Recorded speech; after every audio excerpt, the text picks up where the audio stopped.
एक बार की बात है, दयालचक नाम के गांव में मोदी नाम का भिखारी अपनी बेटी तनु के साथ भीख मांगता था। मोदी को साफ दिखाई नहीं देता था, इसलिए उसे कोई काम नहीं मिलता था। वह अपनी बेटी को साथ लेकर भीख मांगने जाता था। तनु को भीख मांगना पसंद नहीं था, वह पढ़ना लिखना चाहती थी। जब वह सेठानी के घर भीख मांगने जाते तब उसके बेटे राज को पढ़ते देखकर उसे अच्छा नहीं लगता। ये देख सेठानी ताने देते हुए, हरिया देख ब दरवाजे पर वही भिखारी होगा, उसे भीख देकर भेज दो। वैसे ही बीमारी फैली हुई है, कहीं मेरे बेटे को उनकी गंदी बीमारी न लग जाए। ये सुनकर वह दोनों वहां से चले गए।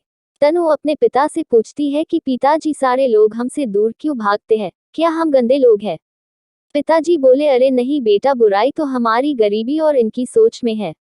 तनु बोली, पिताजी एक दिन मैं डॉक्टर बनकर आपकी आंखों का इलाज करूंगी और इस गांव में एक अस्पताल भी खोलूंगी। उसके पिताजी बोले कि बेटा, हमारे लिए 2 वक्त की रोटी खाना भी मुश्किल है, अस्पताल कैसे खोलेंगे? तभी उनके पास एक औरत आती है और तनु को कहती है, अगर तुम हमारे टॉयलेट साफ कर दोगी तो मैं तुम्हें कुछ पैसे भीख में दूंगी। तनु ने उनका टॉयलेट साफ किया और उसे बहुत बुरा लगने लगा। तब वह सोचने लग गई कि अब मैं डॉक्टर बनकर रहूंगी।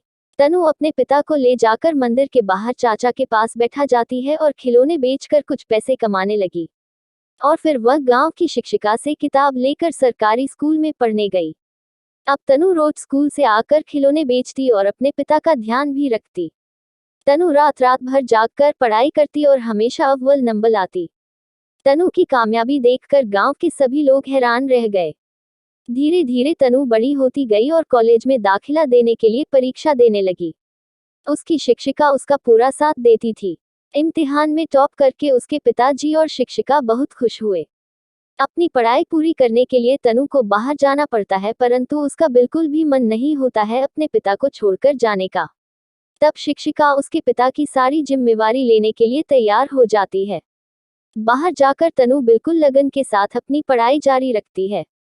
थोड़े समय तक उसकी कोई खबर नहीं आती है और गांव फिर से महामारी फैलने लगती है।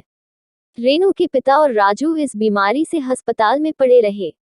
वहां कोई भी डॉक्टर नहीं आ रहा था। इतने में एक नर्स आकर बोलती है कि आप दुखी मत होइए, आज हमारे अस्पताल में एक बहुत बड़ी डॉक्टर इलाज करने आ रही है। तभी वहां तनु आती है और सभी उसे देखकर हैरान रह जाते हैं। तभी वह अपने पिता के पैर छूती है और सबका इलाज शुरू कर देती है।